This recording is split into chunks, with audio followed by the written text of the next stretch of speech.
बहुत ही common myth है हमारी सोसाइटी में कि जितने हार्डली या जितना ज़ोर लगा के हम ब्रश करेंगे उतना दांत ज़्यादा क्लीन होंगे। बच्चे के दांत में कीड़ा लग गया लेकिन हमारा बच्चा तो ज़्यादा टॉफ़ी चॉकलेट नहीं खाता है। That baby teeth are the guide to permanent teeth.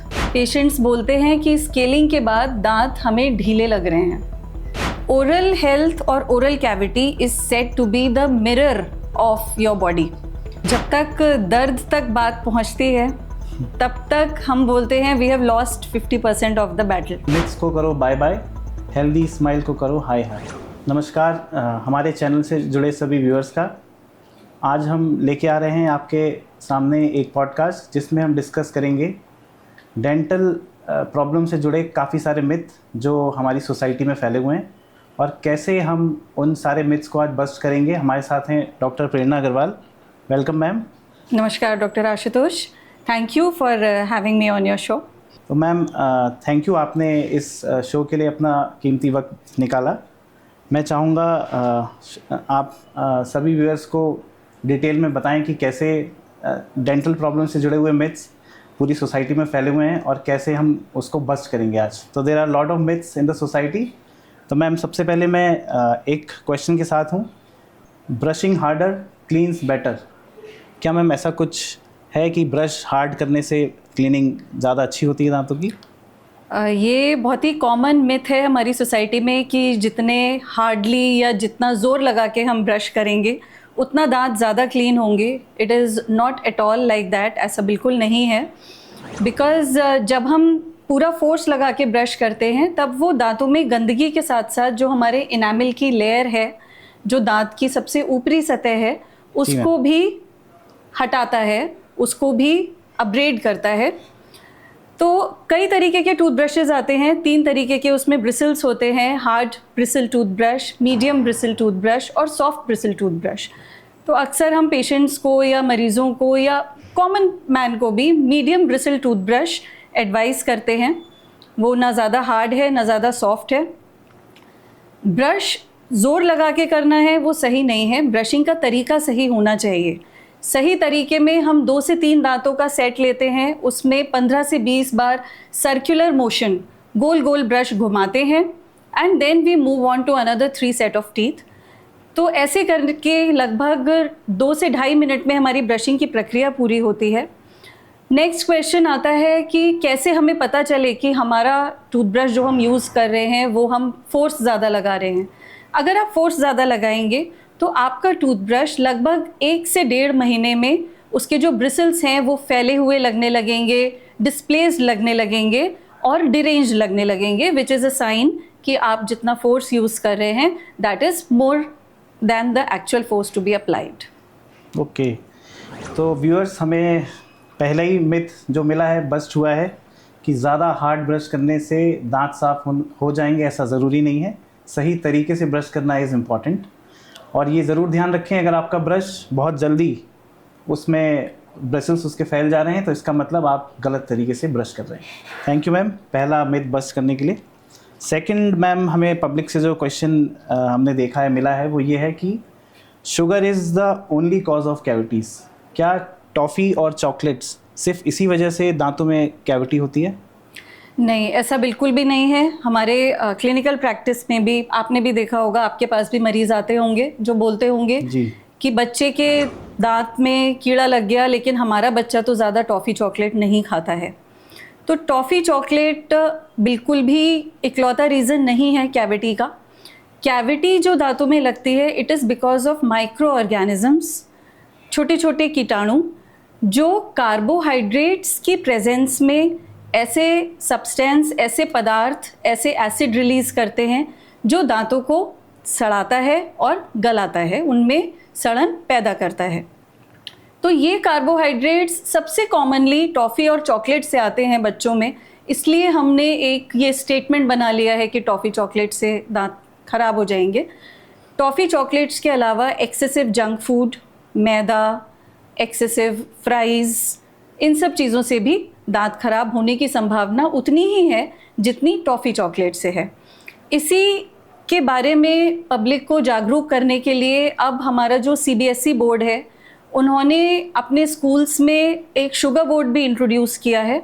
उस शुगर बोर्ड में according to CBSE guidelines schools में शुगर बोर्ड एक बना रहता है जिसमें high sugar containing food and low sugar containing food items उसमें डिस्प्लेड रहते हैं, जिससे बच्चों को ये ज्ञान रहे कि कौन से फूड में शुगर ज़्यादा है, शुगर मतलब कार्बोहाइड्रेट ज़्यादा है, और कौन से फूड में कार्बोहाइड्रेट्स कम हैं।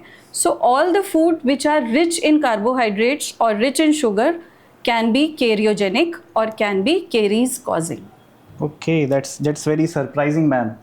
व्यूअर्स, आप लोगों को ये समझना चाहिए कि सिर्फ टॉफ़ी चॉकलेट से कैविटी नहीं होती।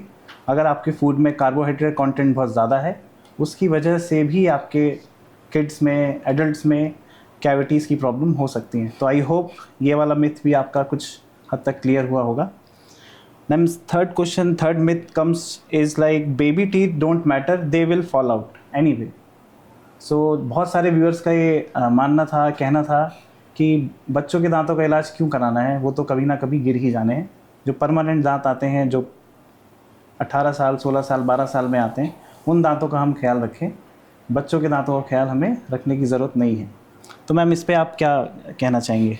नहीं, ऐसा बिल्कुल भी नहीं है। हम ये बोलते हैं that baby teeth are the guide to permanent teeth. मतलब जो प्रक्रिया है परमानेंट दांत निकलने की, वो ये है कि जब बेबी टीथ की रूट्स धीरे धीरे ख़त्म होंगी, तब वो गाइड करेंगी उसी जगह में परमानेंट टूथ को आने के लिए। तो अगर ये जड़ें पहले ख़राब हो जा रही हैं, ये दांत पहले ख़राब हो जा रहे हैं, तो फर्स्ट वो जो गाइडिंग सिग्नल है हमारे परमानेंट दांतों के निकलने का, वो ख़त्म हो गया। सेकंड, समय से पहले अगर मुंह में जगह बन जाएगी बेबी टीथ के गिरने से, तो परमानेंट दांत उस जगह पे आ पाए, उससे पहले आसपास के दांत आके उस जगह को एनक्रोच कर लेंगे, जिसकी वजह से परमानेंट टूथ के आने की स्पेस ख़त्म हो जाएगी। इसके अलावा बेबी टीथ हमारे छोटे बच्चे जो डेवलपमेंटल स्टेज में हैं, उनकी स्पीच में, उनके निगलने की प्रक्रिया में, इसमें भी बहुत हेल्प करते हैं। तो उनके अर्ली फॉल से बच्चे जैसे कि त, थ, ध, ल ऐसे वर्ण या ऐसे अक्षर बोलने में उनको तकलीफ़ होती है, एक स्पीच डेवलपमेंट डिलेड हो जाता है। ओके, तो आई होप व्यूअर्स, आप लोगों को ये समझ में आया होगा कि जितना इम्पोर्टेंट हमारे परमानेंट दांत हैं, उतने ही इम्पोर्टेंट हमारे दूध के दांत भी हैं। इसके बाद एक सबसे बड़ा मिथ जो मैंने शायद हज़ारों लोगों से सुना होगा, वो है कि दांत की सफाई से दांत ढीले हो जाते हैं, ख़राब हो जाते हैं, निकल जाते हैं, और हमारी सारी जो दांतों की कंडीशन है वो ख़राब हो जाती है इस दांतों की सफाई कराने से। तो ये मैंने हज़ारों लोगों के माध्यम से सुना है। मैम, इसके बारे में आप क्या कहना चाहेंगे? देखिए, हमको ये बताया गया है मरीज़ भगवान है। जो मरीज़ कह रहा है वो बिल्कुल सच कह रहा है, उसकी बात माननी चाहिए। तो बिल्कुल सही कह रहे हैं आप। पेशेंट्स बोलते हैं कि स्केलिंग के बाद दांत हमें ढीले लग रहे हैं, वो उनकी फीलिंग करेक्ट है, लेकिन उन्हें ये समझाना ज़रूरी है कि वो ढीलापन वो क्यों महसूस कर रहे हैं। दांत के ऊपर जो प्लाक की परत जमा होती है, वो दांत और मसूड़े के बीच में जमा होके एक टाइटनेस की फीलिंग देती है। तो स्केलिंग जो हम करते हैं वो सिर्फ़ और सिर्फ उस परत को रिमूव करती है। जब वो परत निकलती है तो पेशेंट को ऐसा लगता है कि अरे कुछ मुंह से निकल गया, कोई दांत का हिस्सा मुंह से निकल गया और हमें ढीलापन फील हो रहा है। तो वो दांत का कोई हिस्सा नहीं होता है, वो मैल की परत होती है जो निकलती है। और पेशेंट्स को हमें ये काउंसिल करना होता है कि with time I mean with in a due course of 7 to 10 days आपके मसूड़े फिर से धीरे धीरे हेल्थ में आएंगे, अपनी पकड़ दांत पे फिर से बनाएंगे and you will start feeling normal. तो जो ये दांतों का ढीलापन फील करना है, ये फीलिंग करेक्ट है, बट ये ट्रांजिएंट है, बहुत कम देर के लिए होती है, बहुत कम दिनों के लिए होती है। अगर हम चूज़ करें कि हम मुंह से गंदगी नहीं निकलवाएंगे, हम स्केलिंग नहीं करवाएंगे क्योंकि हमें दांत ढीले लगेंगे, उसका नतीजा ये होगा कि वो मैल की परत पहले आपके मसूड़ों में सूजन पैदा करेगी, धीरे धीरे वो बढ़ के हड्डी तक पहुंचेगी और फिर जब दांत हड्डी की पकड़ से ढीला होगा, जब हड्डी में गलन शुरू होगी, तब एक्चुअली दांत ढीला होके गिरने तक की स्टेज पे आ सकता है। तो इसलिए अगर थोड़ा भी आपको पायरिया की शिकायत है, आपके डेंटिस्ट ने आपको बताया है या किसी ने भी आपको बताया है, तो इस डर से कि दांत ढीले हो जाएंगे अपने ट्रीटमेंट में डिले ना करें। Choose health over superstitions. Thank you ma'am, ये तो बहुत ही इम्पॉर्टेंट मिथ है जो आपने बस्ट किया है। मैं सभी व्यूअर्स से अनुरोध करूंगा, रिक्वेस्ट करूंगा कि इस मिथ को बिल्कुल भी फॉलो ना करें कि दांत सफाई करवाने से दांत खराब हो जाते हैं या ढीले हो जाते हैं। इसके बाद एक बहुत इम्पॉर्टेंट एस्पेक्ट है जिसके बारे में मैं आपसे पूछना चाहूँगा मैम, क्या हमारी ओरल हेल्थ लाइक टीथ, क्या वो हमारी बॉडी से कोई कनेक्शन रखते हैं? बिल्कुल। ओरल हेल्थ और oral cavity is said to be the mirror of your body. कई ऐसी बीमारियां, कई ऐसी समस्याएं हैं जो हमारी बॉडी में बाद में रिफ्लेक्ट होती हैं, लेकिन हमारे ओरल कैविटी में पहले रिफ्लेक्ट होती हैं। जैसे डायबिटिक्स, जितने भी डायबिटीज़ के पेशेंट्स हैं उनका ओरल ओडर थोड़ा चेंज हो जाता है, मुंह में बार बार अलग अलग जगह अल्सर्स होने लगते हैं। किडनी पेशेंट्स, इनमें भी मुंह का ओडर चेंज हो जाता है। इसके अलावा जो हमारा nutrition health examination and assessment survey जो बॉडी है हमारी, जो न्यूट्रिशन एंड हेल्थ की, उन्होंने रिसर्च करके ये प्रूव किया है कि डायबिटीज़ और स्पेशली हार्ट डिजीज़, इनका डायरेक्ट लिंक है ओरल हेल्थ से। अगर पेशेंट का ब्लड ग्लूकोज बढ़ा हुआ है और उसकी ओरल कंडीशन ठीक नहीं है, तो वो ब्लड शुगर आपका कंट्रोल में नहीं आएगा जब तक आपकी ओरल कैविटी क्लीन नहीं है, जब तक ओरल हेल्थ ठीक नहीं है। ये रिलेशनशिप टू वे है and it has been established in studies. ऐसे ही हार्ट पेशेंट्स, अगर हार्ट पेशेंट्स दवाइयों के साथ साथ ओरल हेल्थ भी अपना अच्छा रखेंगे, तब उनका प्रोग्नोसिस बेटर हो जाता है, हार्ट डिजीज़ का रिस्क कम हो जाता है। तो यस, ओरल हेल्थ और oral cavity is the mirror. इसके अलावा भी जैसे हम कई बार निगलेक्ट कर देते हैं, हमारी बॉडी हमें सिग्नल करती है बट हम we are a little late back, हमको लगता है नहीं अभी टाइम है, अभी क्यों जाना डेंटिस्ट के पास। कई ऐसी छोटी छोटी चीज़ें होती हैं हमारी ओरल कैविटी में जो हम समझ नहीं पाते, but dentist can decode it better. जैसे कोई शार्प कस, मुंह में कोई पैना दांत, वो बार बार आपकी ज़बान एक जगह से काट रहा है या आपका गाल एक जगह से काट रहा है, आप उसे हल्के में लेते हैं कि थोड़ा ऑइंटमेंट लगा लें, चल जाएगा। Constant injury is one of the leading causes of oral cancer. तो अगर कुछ भी ऐसी प्रॉब्लम है तो उसे छोटा समझ के इग्नोर ना करें। बार बार एक ही जगह इंजरी होने से कैंसर सेल्स के बनने की संभावना बहुत तेज़ी से बढ़ जाती है। ऐसी ही बहुत सारी चीज़ें हैं which your dentist can understand and diagnose better. Okay viewers, so I hope you got some insight about connection between mouth and the body, and it was rightly said before, like oral health is a mirror of general health. एक ma'am last myth जो मैं आपके सामने रखूँगा वो है कि क्या अगर दांतों में मेरे कोई प्रॉब्लम नहीं है तो क्या मैं उन्हें हेल्दी समझूं? मुझे कोई सिम्टम्स नहीं है तो क्या मैं डेंटिस्ट के पास जाऊं या let's wait for something to happen? जब तक दर्द तक बात पहुंचती है तब तक हम बोलते हैं we have lost 50% of the battle. अगर मैं बहुत कॉमन भाषा में समझाऊं तो हमारे दांत में समझ लीजिए 3 रूम्स होते हैं, white room enamel, yellow room dentin और एक रेड रूम पल्प।